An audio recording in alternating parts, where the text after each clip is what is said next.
Barkanmu da yau, barkanmu da saduwa a wannan kafa tamu wato DMM Hausa Media. DMM a taƙaice yana nufin Discipleship Making Movement, wato hanya ce ta almajirci wanda zai hayayyafa, zai ci gaba da tafiya. Saboda haka kuna tare da ni Yusuf Habila Mazadu. Ina so in gabatar muku da wannan kafa wadda takenta shine bayyana bangaskiyar Kirista ta hanyar kafafe na yaɗa labarai da fina-finai. Wannan kafa tana a nan domin bayyana yadda almajirci ya kamata ya kasance musamman a zamaninmu bisa ga tsari na Littafi Mai Tsarki.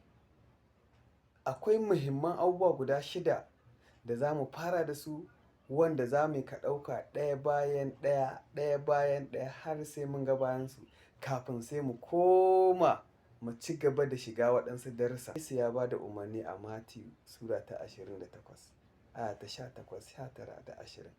Ku je ku almajirantar da dukan mutane, kuna yi musu baftisma da sunana. Ga shi dukan iko an bani. Tambayar shi ne,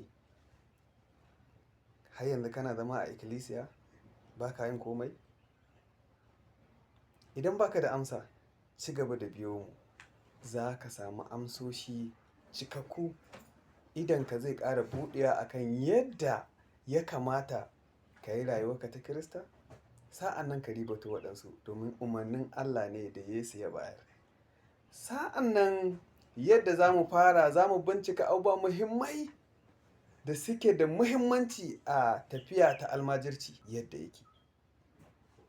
Kada ka kasa subscribing, ka biyo mu, ka yi liking, ka ma bayyana ra'ayinka wato commenting. Kada ka fasa yin sharing da waɗansu domin su ma su samu wannan albarkar. Na gode. Naku Yusuf Habila Mazadu. Sai wata Lahadin. Na gode.